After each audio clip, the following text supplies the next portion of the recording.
আজ আমরা সেই দুর্ভাগ্যজনক দিনটির দিকে পরিচালিত ঘটনাগুলি অন্বেষণ করতে যাচ্ছি এবং তার দুঃখজনক মৃত্যুতে অবদানকারী পরিস্থিতিগুলি পরীক্ষা করতে যাচ্ছি। রাত্রি 2টো, ঠিক আছে, আচ্ছা, 2টো অব্দি পেশেন্ট ডেকেছে। আরজি কর। হ্যাঁ, আর্যিকর থেকে হ্যাঁ। বেরো। হ্যাঁ, তো আর বলো এবার। বলছি ওটা হয়েছে কি বলতো, ও 2টো অব্দি পেশেন্ট ডেকেছে, ঠিক আছে। রাত্রে দুটো। রাত্রি 2টো, ঠিক আছে, আচ্ছা। 2টো অব্দি পেশেন্ট ডেকেছে। দেখে রুমে এসে অনলাইনে অর্ডার করে 4জন বন্ধু মিলে খেয়েছে, ডিনার করেছে। করে ও খুব টায়ার্ড ছিল, যেহেতু 36 ঘন্টা ডিউটি ছিল, টায়ার্ড ছিল। ও কি করেছে, ওই সেমিনার রুমে গিয়ে শুয়ে পড়েছে একটা রেড কালারের ব্ল্যাঙ্কেট ঢাকা দিয়ে। তারপরে সেমিনার রুমে এমনি কি তোমাদের ওরকম সেমিনার রুমে টুমে ঘুমানো হয়? মানে আমি যদিও কোনো আইডিয়া নেই, ওই জন্য জিজ্ঞেস করছি। না, এবার একটা রেসিডেন্টাল ডক্টর রুমস থাকে, আচ্ছা, বুঝতে পেরেছিস, তারপরেও সেমিনার থাকে। এবার সেমিনারে একটা বেড থাকে, আর ডক্টরস রুমে 2-3টে যেরকম বড় ঘর হবে সেরকম বেড পাতা থাকে। আচ্ছা, আচ্ছা। মেনলি ডক্টরস রুমে শোয়ার কথা, ঠিক আছে। হয়েছিল কি, ওকে বডিটা পাওয়া গেছে সেমিনার রুমে, কিন্তু ঘুমাচ্ছিল ডক্টরস রুমে। যে রুমটা তোর এখন ভাঙা হয়েছে, দেখেছিস রুমটা ভেঙেছে, একটা ভিডিও ঠিক বাথরুমের পাশেই, ঠিক আছে। মানে বাথরুমটাকে অজুহাত দিয়ে ওই রুমের দেয়ালটা ভেঙে দিয়েছে। অ্যাকচুয়াল কাণ্ডটা ঘটেছে তোর ইয়েতে, ওই রুমটার ভেতরে, ডক্টরস রুমে ঘটনাটা ঘটেছে। ওই বডিটাকে রুমে ওই দিন আর কেউ ছিল না, খালি মানে অনলি ওই দিকটাই ঘুমোচ্ছিল। হ্যাঁ, এবার তোকে আমি বলি, অন কলে নিশ্চয়ই একজন থাকবে না, ওর জুনিয়র সিনিয়র মিলে থাকে। এমনকি থার্ড ইয়ার একজন থাকবে, সেকেন্ড ইয়ার একজন থাকবে, প্লাস ফার্স্ট ইয়ারের ইন্টার্নশিপরা যারা থাকে তারা ইন্টার্নরা থাকে। আর চেস্ট এমন একটা ওয়ার্ড হচ্ছে, কোভিড এর পর থেকে প্রায় হামেশাই সবার শ্বাসকষ্ট হচ্ছে, মানে আসছে মানেই শ্বাসকষ্ট হচ্ছে। আর চেস্ট ওয়ার্ড আর চেস্ট মেডিসিন দুটোই পাশাপাশি ওয়ার্ড, ঠিক আছে। তো কেউ কি শুনতে পাইনি? কেউ শুনতে পাইনি। ওটাই তো আমি ওই দিনকে ওটাই ভাবছিলাম। এবার দেখ, ধস্তাধস্তি করাতে একটা নিশ্চয়ই চিৎকার হয়, একটা ভাইলেন্ট হয়, বুঝতে পেরেছিস। তারপরে আবার কি, যে 4জন ওর সাথে খেয়েছে তারা কোথায়, তারা কেন মিডিয়ার সামনে আসছে না?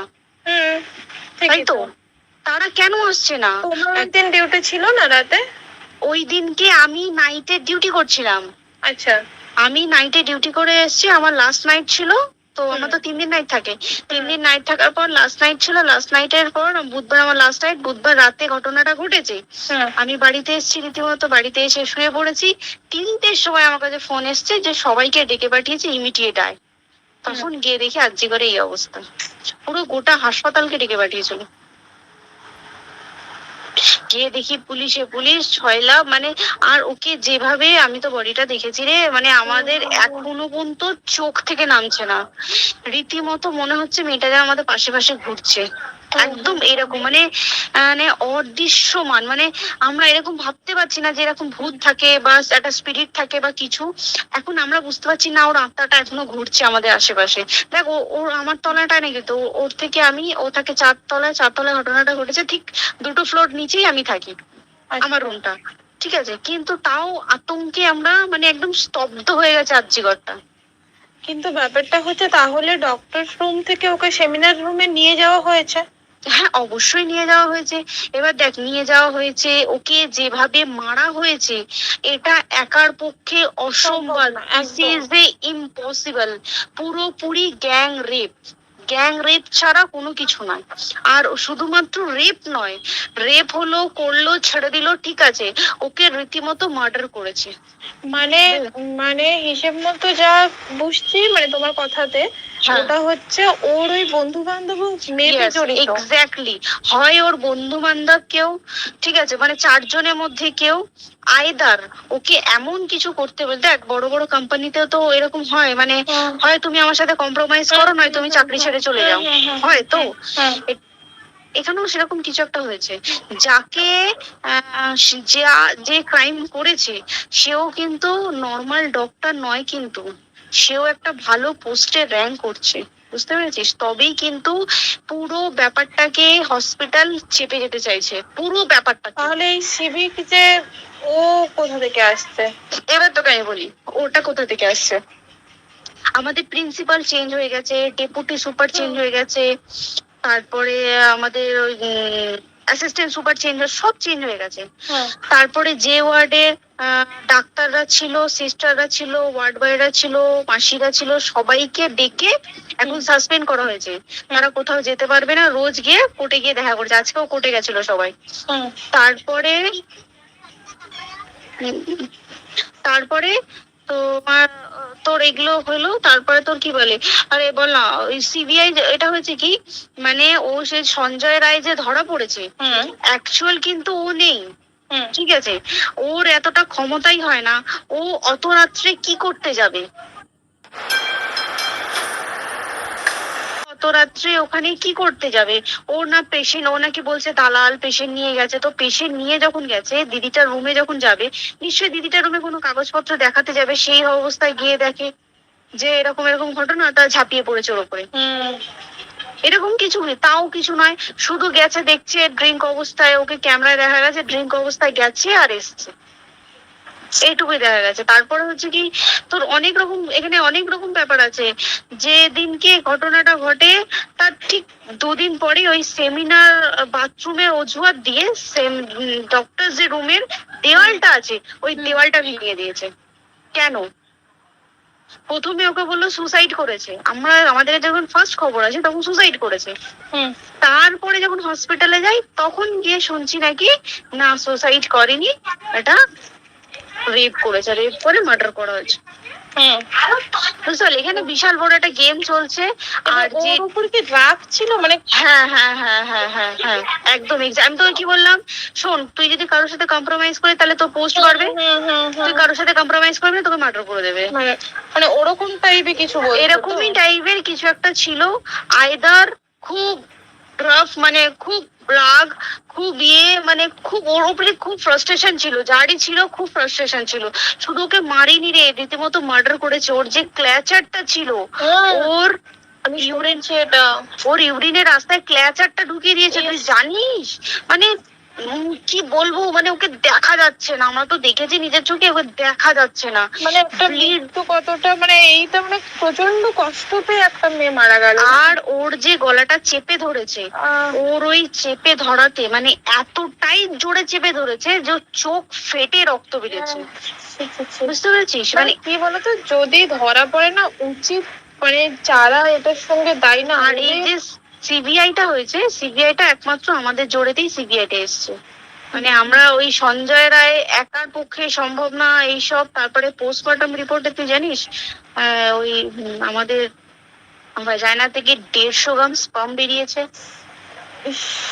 পোস্টমর্টম রিপোর্ট 150 গ্রাম স্পার্ম, মানে বুঝতে পারছিস? নট এ ক্যালকুলেটেড, মিনিমাম কম করে 6 থেকে 7 জন করেছে ওকে। ওই জন্যই তো আমরা এতটা বেশি ভাইলেন্ট হয়ে গেছি, বুঝতে পেরেছিস? আর আমাদের একটা মেয়ে তার কাজের জায়গাতেই ছিল, এমনটা নয় যে রাস্তাঘাটে কোনো বিপদ, তার কাজের জায়গাতেই সেফ নয়। শোন, দেখ বড় বড় কোম্পানিতে কি হয়, রুমের ভেতরে এগুলো হয়, মানে ধর রুমের ভেতরে হলো, যেমন কল সেন্টারে হয়, নাইট শিফটে হয়, এইগুলো একসেপ্টেবল। বাট হসপিটাল হচ্ছে এমন একটা এরিয়া মতো একটা, হ্যাঁ আরজিকর বলে না, যে কোনো হাসপাতালে কেউ যদি স্ব ইচ্ছায় কারোর সাথে রিলেশনশিপে গিয়ে করতে চায় সেটা আলাদা জিনিস, কিন্তু ঠিক আছে, কিন্তু কেউ কারো বিরুদ্ধে এইভাবে করতে পারে না রে। তুই জানিস না, মানে ওয়ার্ডে কম বেশি আমরা সবাই ঘুমাই, কম বেশি আমরা সবাই জেগে তো থাকি, তাতে কি কেউ শুনতে পায়নি? তার কি একদম ভাইলেন্স ছিল না? যদি কেউ না শুনতে পারে তাহলে ওর খাবারে কেউ কিছু মিশিয়েছিল, তাই কি না? সেটাও পোস্টমর্টম রিপোর্টে মানে লিক করছে না যে কেন খাবার ও তো খাবারটা খেয়েছিল, সেটা তো নিশ্চয়ই পেটেই ছিল, পেট থেকে তো বমি করে বের করে দেয়, সেটা তো ফরেনসিক রিপোর্টে কিছু বলবে। আর তুই জানিস না, দেন মানে ধর পোস্টমর্টম রিপোর্ট আসতে 3 দিন সময় লাগে। ও যেদিনকে মরেছে ঠিক তারপরের দিনকে বিকালবেলা পোস্টমর্টম রিপোর্ট বার করেছে, মানে বডি বার করো আর পোড়াও, 10 সেকেন্ডের মধ্যে বাড়িতে নিয়ে গেছে, তারপরে বডি পুড়িয়ে দিয়েছে। মানে কি বলবো, হসপিটাল, মমতা ব্যানার্জি, সবাই মানে তৃণমূল প্রত্যেক সবাই এটাকে পুরোটাই কেসটাকে চাপা দিতে চাইছে, পুরোটা। তবে তুই ভাব, যে মানুষটাকে এত ক্ষতবিক্ষত ভাবে মেরেছে, তাকে অভিষেক ব্যানার রেপ কি কলকাতায় প্রথম হলো? নয়। বিভিন্ন জায়গায় বিভিন্ন ভাবে রেপ হয়েছে, ধরা পড়েছে, ফাঁসি হয়েছে কি জেল হয়েছে। অভিষেক বন্দ্যোপাধ্যায় কেন বললো জাস্ট তোর কি বলে এনকাউন্টার করতে? মানে কি সঞ্জয়কে যদি এনকাউন্টার করে পুরো কেসটা চাপা পড়ে যাবে, একদম স্টুডেন্টরা ঠান্ডা হয়ে যাবে। আর আমরা সেটা মানবো না, আমরা সেটা হতেই দেব না। তাতে যদি চাকরি মানে আরজিকরটাকে সিল করতে হয়, তাতেও আমরা রাজি আছি, সিল করে দেওয়া হোক আরজিকর, সিল করে দেবে মনে হচ্ছে যদি ঠিকঠাক ভাবে। এবার ওই জন্য আমাদের দাবিতে সিবিআই এসছে। এবার তুই একটা কথা বল, যখন দেখতে পাচ্ছে মমতা ব্যানার্জি যে কলকাতা পুলিশ আমাদের জন্য কিছু করতে পারছে না, আমরা কিছু মানতে পারছি না, 7 দিন ধরে বার করতে পারছে না, তাহলে সেটা 2-3 দিনের মধ্যে কেন হ্যান্ড ওভার করে দিল না? তাই কি না? তারপরে দেখ, পিডব্লিউডি একটা লো পোস্টের মানুষ, মানে যারা ভাঙচুর করে, মানে সিমেন্টের যারা কাজ করে, তাদেরকে পিডব্লিউডি বলে। এবার পিডব্লিউডি নিশ্চয়ই হায়ার অথরিটি থেকে অর্ডার এসছে, তবেই ওরা গিয়ে ভেঙেছে। ওরা নিশ্চয়ই পাগল নয় দুম করে গিয়ে কোনো গভর্নমেন্ট প্রপার্টি ভেঙে দেবে। অর্ডারটা কে পাস করলো যে এখনই চেস্ট ওয়ার্ডটাকে ভাঙতে হলো? সিবিআই আসা পর্যন্ত অপেক্ষা করতে পারতো। কারণ আজকে অত বড় বিক্ষোভ হবার কারণ কি হচ্ছে? একটাই কারণ, যে মেয়েটি মারা গেছে, ঠিক আছে, কিন্তু তাকে এত বেশি মলেস্ট করে, এত বেশি রেপ করে বেশি ওকে মেরেছে, তার কি কোনো প্রতিবাদ নেই? তুই কোথায় সেভ পাবি তুই আমাকে বল? তুই ধর চাকরি ছেড়ে, আজকে সরকারি চাকরি ছেড়ে তুই প্রাইভেটে যাই, প্রাইভেটও তো তাই একই অবস্থা। একদম প্রাইভেটেও একই অবস্থা। তুই কোনো চায়ের দোকান খুলে বসবি, অনার্সশিপে তুই বসলেও তাও এসে তো হাজার ছেলেরা থাকে, হাজার ছেলেরা টিস করে, তুই কোথায় কি করবি? তাহলে আমাদের সেফটি কোথায়? আমাদের মুখ্যমন্ত্রী মমতা ব্যানার্জি, সে একটা লেডি হয়ে তাহলে আমাদের কি সেফটি দিয়েছে? আমাদের কি লক্ষ্মী ভান্ডার দিলে this is a problem solve? পুরো মাসের আমাদের কি সব খরচা চলে যায় লক্ষ্মী ভান্ডারে? জানি না, আই ডোন্ট নো। মানে আমরা প্রচুর খেপে আছি, প্রচুর। মানে এর বিচার না চাওয়া পর্যন্ত তুই ভেবে চল কি এটা সলভ হবে না। আমরা বিচার নিয়ে আমি 2 দিন ধরেই ভাবছিলাম তোমাকে ফোন করবো, কিন্তু মানে এটা ওটাতে হয়ে উঠছে না। আর তোমাকে তো আমি ওই দিন রাতেই হোয়াটসঅ্যাপ করলাম না, এবার তখনই না আমি ব্যাপারটা অতটা বুঝতে পারিনি। আর আমার তার পরের দিনই ভোরবেলা ডিউটি, আমি সাবধানে থাকিস। হ্যাঁ তাই তো, এখন মানে তোমরাও সাবধানে থাকো সবাই। কি বলবো বল, কিছু বলার নেই। দেখ, আমাদের মধ্যবিত্ত মানুষরা আমাদের চাকরি করে খেতেই হবে, সোজা কথা। তাই কিনা বল? বাবা এত পুঁজি নেই যে বসে বসে খাবো, ঠিক আছে? সেই মেন্টালিটিও নেই, যদিও থাকে মেন্টালিটিও নেই। হ্যাঁ, এবার পুঁজিতে খাবে। এবার একটা কথা তুই বল, চাকরিটা কোথায় গিয়ে করবো তুই একটা বল? কোন স্টেটে গিয়ে চাকরি করবো তুই আমাকে বল? ওই যেমন মানে এটা হয়তো আমার মা যেমন বাড়ি থেকে 7টার মধ্যে ঢুকে যাও, দিদিকে তো ধরো অনেক রাত অব্দি 9:30-10:30 অব্দি ল্যাবে থাকতেই হয় না। এবার তুই কি করবি বল? কি করবি বলো তো? এখন কিছু করার আছে? দেখ, ল্যাবেও তো সব ছেলেরা আছে, ছেলে আছে, মেয়ে আছে। তুই কাকে বারণ করবি? তুই কাকে বিশ্বাস করবি বল? তুই ধর কলিগদের সাথে খেতে বসেছিস, ঠিক আছে, তোর টিফিনটা যদি কেউ চাইলো, তুই তাকে না দিয়ে পারবি?